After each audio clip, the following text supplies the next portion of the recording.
Terima kasih. Assalamualaikum warahmatullahi wabarakatuh.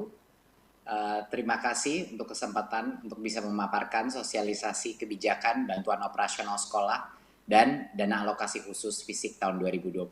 Ini merupakan hari yang sangat istimewa karena walaupun kebijakan ini ada sifatnya teknis, tapi dampak kepada daerah-daerah kita yang paling membutuhkan dana bantuan, terutama di daerah 3T, ini sangat transformasional untuk mereka.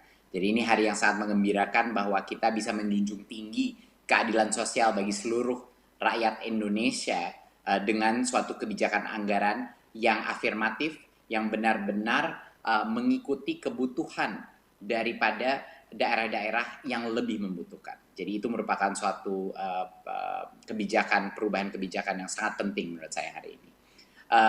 Izinkan saya melakukan paparan mengenai apa saja isi daripada perubahan kebijakan BOS dan DAK tahun 2021. Berikut. Kita ada dua sesi di sini. Satu adalah mengenai kebijakan BOS, kedua adalah mengenai kebijakan DAK. Yang pertama akan saya telahi adalah yang kebijakan mengenai BOS di tahun 2021. Berikut. Di tahun 2020, kita seperti yang kita tahu episode Merdeka Belajar sebelumnya, kita telah menyalurkan langsung kepada rekening sekolah.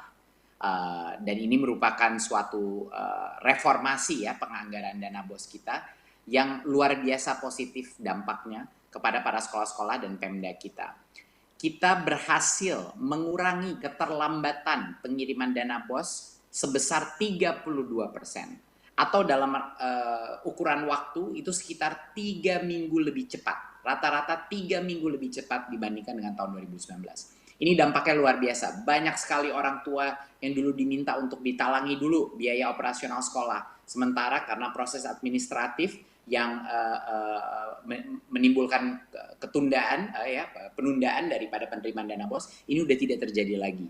Jadi dengan transfer ini kita telah mengurangi keterlambatan sekitar 32%, sepertiga daripada keterlambatan itu sudah kita kurangi atau kita menghemat waktu sekitar 3 minggu. Dampak kepada ekonomi masyarakat setiap sekolah juga sangat besar, di mana sekolah punya anggaran tepat waktu dan tentunya untuk kualitas mutu pembelajaran.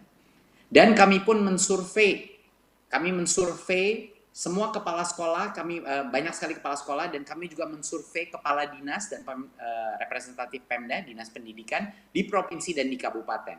Dan surveinya luar biasa.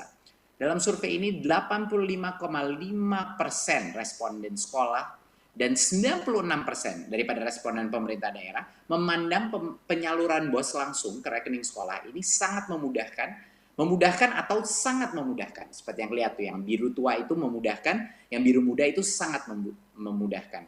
Jadi ini adalah suatu breakthrough ya, policy yang kita lakukan sebelumnya di tahun 2020, dan ini menjadi motivasi untuk Kemendikbud terus melakukan optimalisasi daripada reformasi kebijakan anggaran. Berikut. Di tahun 2021 kita menyediakan dana BOS kepada sekitar 216.000 satuan pendidikan dengan alokasi sebesar 52T. Bisa terlihat di sini di dalam halamannya pembagiannya antara setiap jenjang SD, SMP, SMA, SMK, dan SLB. Ya, totalnya untuk tahun 2021 sekitar 52,5 triliun. Berikut. Ada 3 pokok-pokok kebijakan dalam bantuan operasional sekolah di tahun 2021 ya. 3 hal yang harus kita ingat. Yang pertama adalah nilai satuan biaya BOS itu bervariasi. Tadinya semuanya sama, tergantung per anak saja, dan sekarang setiap area, setiap kabupaten dan daerah dan setiap sekolah itu ada variasinya ya. Jadinya nilai satuan biayanya berubah, terdiferensiasi. Kedua adalah penggunaan dana BOS masih tetap fleksibel, masih mengikuti pedoman penggunaan atau juknis dana BOS di masa pandemi ini untuk mempermudah berbagai macam kebutuhan yang dibutuhkan masing-masing sekolah. Dan yang ketiga adalah pelaporan dana BOS ini dilakukan secara daring. Jadi kita ada transformasi metode pelaporan, dan nanti kita akan juga membahas dampaknya apa terhadap pelaporan daring ini.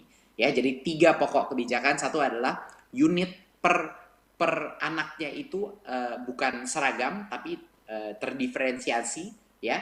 Kedua adalah masih fleksibel penggunaan dana BOS, dan ketiga adalah sistem pelaporannya adalah menggunakan teknologi sekarang secara online. Silakan berikut.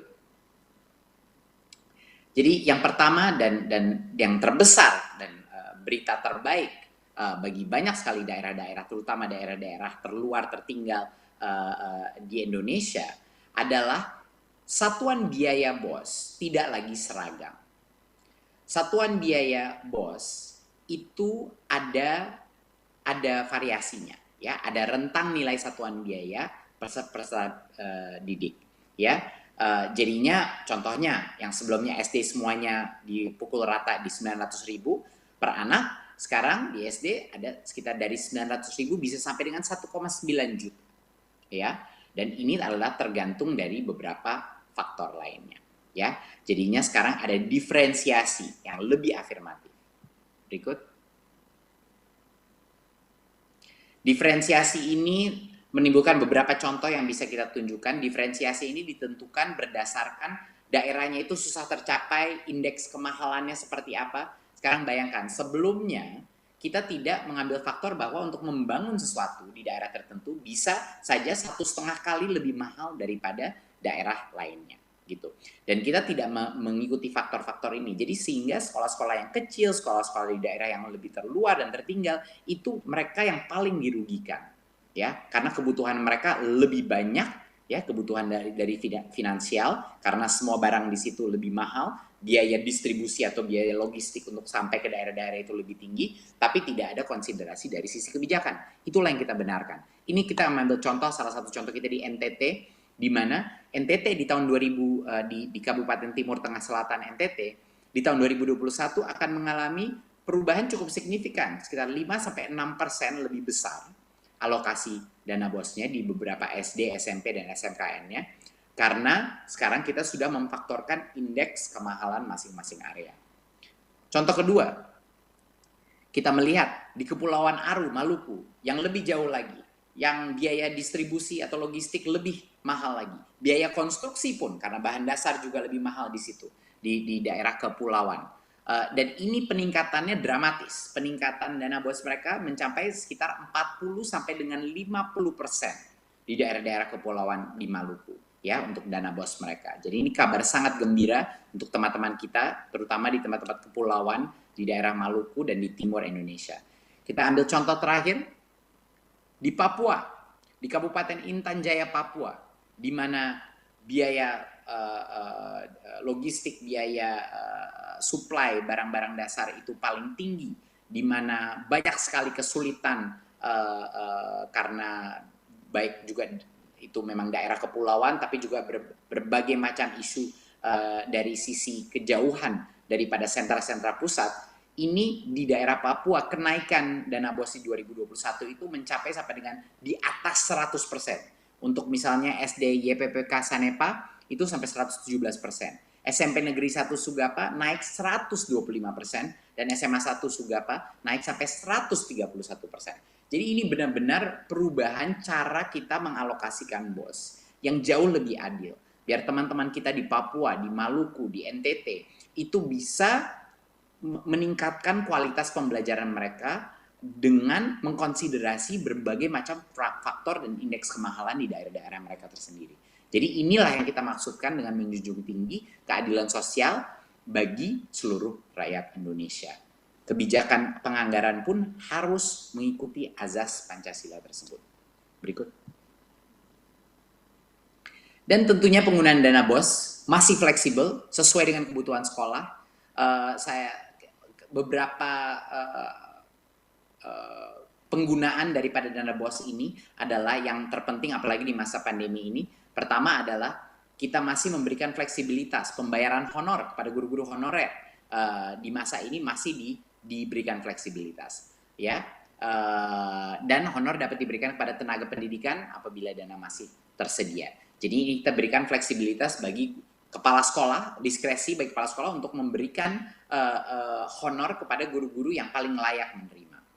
Dan juga tentunya di mana saat ini kita sudah masuk dalam proses pelaksanaan tatap muka dan semakin banyak sekolah semakin setiap minggu mulai melakukan tatap muka. Dana BOS bisa dan kami anjurkan untuk digunakan untuk segera mengakselerasi proses tatap muka untuk memenuhi segala kebutuhan protokol kesehatan seperti kesediaan sanitasi, masker, termogan, dan berbagai macam kebutuhan untuk memenuhi daftar periksa pembelajaran tatap muka. Dan tentunya karena asesmen nasional akan dilaksanakan tahun ini, pembiayaan apapun honor transportasi dan pelaksanaan AN itu juga bisa digunakan di dana BOS. Saya baru saja kembali dari Papua dan ini sangat tepat sebenarnya waktunya dengan pelaksanaan kebijakan ini. Karena dengan adanya fleksibilitas dana BOS, saya dengar dari banyak-banyak teman di Pulau Dom di Papua Barat itu mereka menceritakan bahwa salah satu isu utama mereka adalah transportasi antara kepulauan, transportasi baik anak maupun transportasi guru. Dan bagaimana mereka bisa menggunakan ini. Dengan adanya fleksibilitas dana BOS dan peningkatan yang cukup dramatis untuk daerah-daerah 3T seperti ini, teman-teman kita di sekolah-sekolah di daerah-daerah kepulauan bisa menggunakan dana BOS ini untuk transportasi murid-muridnya dan guru-gurunya karena lebih fleksibel dan juga satuan unit pembiayaannya sudah meningkat. Jadi ini benar-benar merupakan suatu solusi daripada kebutuhan masing-masing sekolah di daerah-daerah paling terluar yang mungkin sangat variatif kebutuhan mereka yang paling urgen. Berikut. Di tahun 2020, kebijakan mewajibkan pelaporan penggunaan BOS itu menjadi persyaratan penyaluran. Jadinya kalau tidak ada pelaporan yang dilakukan di kuartal sebelumnya, ya kita tidak akan bisa melepaskan BOS yang berikutnya. Dan apa yang terjadi, Bapak Ibu, apa yang terjadi adalah sesuatu yang cukup luar biasa. Walaupun kita telah memberikan fleksibilitas dalam penggunaan dana BOS, dan walaupun kita sudah melakukan transfer langsung kepada sekolah, pelaporan yang sekarang bisa dilakukan lewat online meningkat secara dramatis. Ya, pelaporannya itu meningkat secara dramatis. Di BOS tahap 1, peningkatan di tahun 2018 itu cuma 26% yang melakukan pelaporan, 2019 48%, tapi di 2020 70,7% sekolah melaporkan penggunaan BOS tahap 1. Ini suatu transformasi yang cukup luar biasa di dalam transparansi penggunaan dan pelaporan dana kita. Pada bulan Desember 2020, angka itu mencapai 99%. 99% daripada semua sekolah melaporkan penggunaan BOS tahap 1. Ini luar biasa. Di tahun 2018 cuma 36%. 2019 cuma 61%. Tapi di 2020, karena kebijakan baru kita dan pelaporan secara online yang lebih mudah dilakukan, kita mencapai 99,1% pelaporan dana BOS. Jadinya dengan semua fleksibilitas yang kita berikan, tetap saja akuntabilitas dan transparansi menjadi harga mati daripada kebijakan anggaran kita. Dan karena kita menggunakan teknologi dan pelaporan online, akuntabilitas dan transparansi daripada penggunaan dana BOS juga meningkat secara dramatis. Berikut. Nah, pelaporan ini bisa dilakukan secara daring dan menjadi syarat daripada penyaluran. Seperti yang saya bilang sebelumnya, mekanismenya pelaporannya adalah melalui laman kita bos.kemdikbud.go.id dan menjadi syarat daripada penyaluran. Jadi kalau tidak ada pelaporan tersebut, penyaluran berikutnya tidak bisa dilakukan. Ya, jadi penyaluran tahap 1 dilakukan setelah sekolah menyampaikan laporan untuk sekolah tahap 2 tahun sebelumnya, lalu tahap 2 dilakukan setelah mereka sudah melaporkan dan seterusnya. Jadinya benar-benar suatu hal yang mandatori, suatu hal yang kami haruskan bahwa pelaporan ini menjadi suatu kondisi untuk bisa menerima dana berikutnya. Dan itulah salah satu alasan dan dengan menggunakan teknologi sehingga bisa meningkat level pelaporan daripada dana BOS di seluruh sekolah di Indonesia. Berikut. Sekarang kita akan bicarakan kebijakan dana alokasi khusus fisik tahun 2021. Berikut. Di tahun 2021, pemerintah menyediakan DAK fisik untuk sekitar 31.600 satuan pendidikan, ya, dengan alokasi sebesar 17,7 triliun rupiah. Di sini terlihat pembagiannya berdasarkan jenjang. Berikut. Ada 3 pokok kebijakan. Yang pertama adalah fokus kepada ketuntasan sarana dan prasarana pendidikan, ya. pemenuhan ini dilakukan secara menyeluruh untuk semua kebutuhan prasarana sekolah. Jadinya whole school approach, jadinya bukan cuman pagar-pagar dan pintunya saja atau ruang gedung kelas, tapi secara holistik. Kedua adalah pelaksanaannya bersifat kontraktual, jadi kepala sekolah tinggal fokus kepada proses pembelajaran dan tidak harus melaksanakan kegiatan rehabilitasi dan pembangunan prasarananya sendiri. Dan ketiga adalah pelibatan Dinas PUPR. Dinas PUPR di masing-masing daerah yang akan melakukan asesmen kerusakan dan meningkatkan validitas data sarana prasarana sekolah. Jadi sekarang ada tim profesional yang akan melakukan asesmen, evaluasi, dan juga memonitor dan mengevaluasi pekerjaan yang dilaksanakan. Berikut. Nah, di tahun 2020 fokus kita adalah untuk menyasar sebanyak mungkin sekolah yang membutuhkan rehabilitasi, ya, yang ada rusak berat, rusak ringan, dan lain-lain. Dan pemenuhan ini dilakukan secara parsial, jadinya menyebar ke banyak sekolah. Di tahun 2021 kita sedikit berubah strateginya. Strateginya adalah untuk memastikan setiap sekolah itu selesai. Pemenuhan itu dilakukan secara holistik, menyeluruh sesuai kebutuhan sarana prasarana masing-masing sekolah. Dan harapannya dampaknya adalah walaupun sasaran sekolah kita lebih mengecil, tapi seluruh permasalahan sarpras di sekolah itu tuntas dan selesai. Itu adalah harapan kita dengan perubahan strategi ini, agar dipastikan kalau kita bantu itu sekolah itu benar-benar sampai tuntas kebutuhan sarana prasarananya dan berbagai macam rehabilitasi yang dibutuhkan. Berikut. Nah, dana alokasi fisik menunya di 2021 untuk ketuntasan sarana prasarana sekolah. Jadi apa saja sebenarnya yang bisa dilakukan sebagai yang kita maksudkan dengan whole school, ya. Menu ini meliputi bukan hanya rehab, tapi pembangunan ruang kelas, perpustakaan, ruang guru, toilet, laboratorium, ruang praktek, UKS, rumah dinas guru, ruang ibadah, dan ruang pembelajaran inklusi. Penyediaan sarana pendidikan juga rincian menu ini meliputi semua pengadaan alat laboratorium, peralatan praktek utama, dan media pembelajaran termasuk alat-alat TIK. Jadi benar-benar diberikan menu yang jauh lebih fleksibel. Berikut.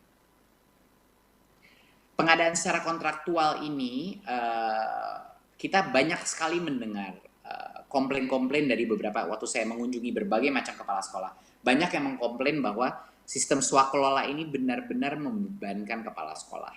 Banyak dari mereka yang tidak tahu mungkin secara prosedural bagaimana, ada pihak-pihak oknum yang juga mengganggu mereka, jadinya ini menjadi suatu beban mental dan beban administratif bagi banyak sekali kepala sekolah. Jadi kita di tahun ini pindah dari sistem swakelola ke sistem kontraktual, di mana yang akan dilakukan ini dilaksanakan oleh Dinas Pendidikan, ya, dengan penyedia dan manajemen terpusat di Dinas Pendidikan agar sekolah tidak terbebani dengan semua urusan pengadaan barang dan jasa dan juga peralatan itu disediakan oleh penyedia.